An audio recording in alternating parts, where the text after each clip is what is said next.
Do I need to know music theory? Yes. No. No. No. Yes.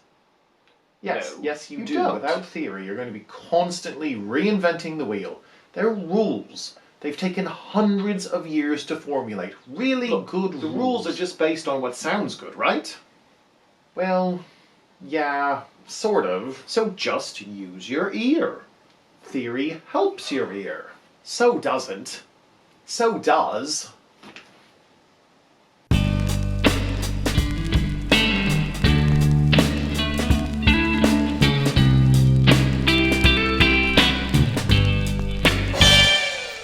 I've been asked this question more times than I can count. What I've grown to realise is that the people asking it usually don't know what they're asking, and it's not their fault, not at all.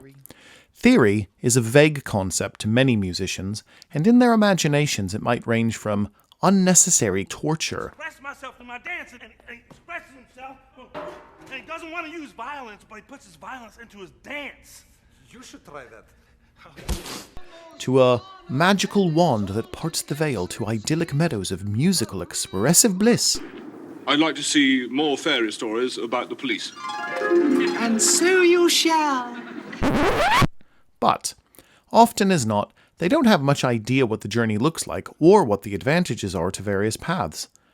As I've been thinking about this, one thought keeps coming back to me over and over and over again. It's not what you know, it's where you know it. Music theory exists in 5 places: the brain, the ears, the eyes, the hands, and the voice. How useful theory is to you depends on what you need it for, and how well suited the kind of theory you know is to that goal. Let's take intervals. They are often an early part of the theory learning journey. So, in your brain, you might know that a major sixth is the distance between the first and sixth note in a major scale, equal to 9 semitones. In your ear, you might know that a major sixth going up, ascending, sounds like the first 2 notes to My Bonnie. My Bonnie, my Bonnie, my Bonnie, my Bonnie, my Bonnie. Going down, descending, it's the first 2 notes of the chorus from Neil Diamond's classic Sweet Caroline.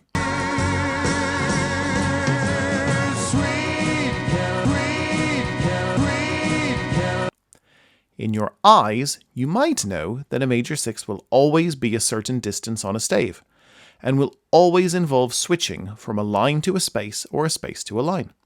Or might know how it relates to tablature. In your hands, you might know some, or even all, the major sixths on your instrument. In your voice, you might be able to sing a major sixth up and down from any given pitch. As we can see, for this one tiny concept, there is a lot of ground to cover, but most likely what you, as an individual musician, need out of a major sixth is not going to involve needing to know all these things. So, what's key is to have a way to identify what you need and how to get it. Jazz musicians need a huge amount of theory. You need to be able to relate what you're doing to the chords going by, which in jazz are called the changes. You need to be able to construct ideas melodically and harmonically. So, do you need to be able to read music? No.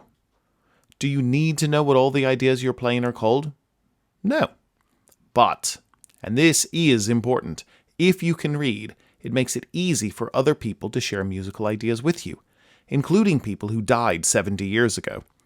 And, if you know what things are called, you can share your musical ideas with others quickly and precisely. So, there is more than one route in music from A to B. When you listen, especially to jazz players, you can often get inside their heads and work out not what they're thinking, but how they're thinking. John Coltrane is often thinking in chords, so his solos filled with arpeggios and leaps sound jagged and angular.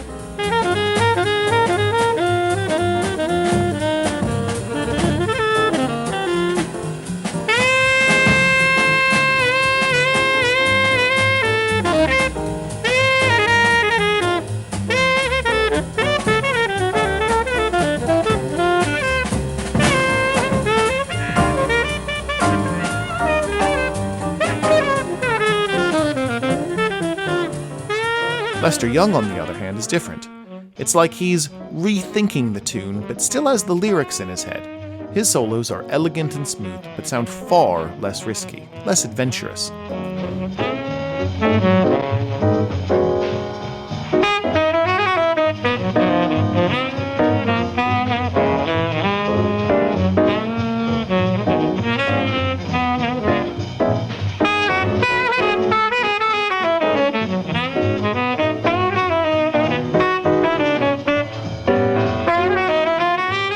It's like when you listen to an Eddie Van Halen solo, you can often feel that he's ramping up to a tapping section. He's gone through his arsenal of pinch harmonics and scales, and the tapping is what's going to just lift the whole thing.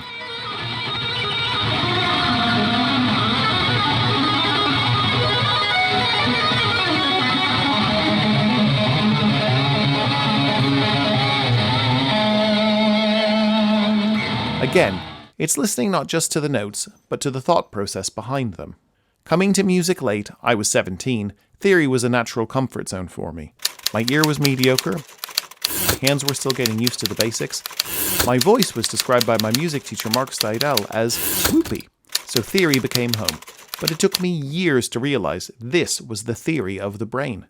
My hands didn't have the theory, my ears definitely didn't have the theory. My voice, well, it just kind of warbled awkwardly, which is probably a good description of my late teens and early 20s generally. So, I got drawn into composing. It dodged all the uncomfortable shortcomings in my musicianship. I could take my brain and use it to make things. And that was where my first musical confidence came from. In the decades since, I've got better at all the other elements of theory. My ear is okay but not great. My voice is worlds better but not amazing.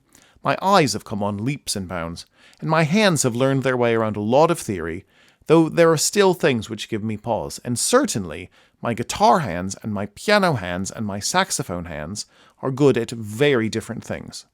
So maybe let's stop asking, do I need to know theory? And start asking, what theory do I need? And, more importantly, where does it need to live?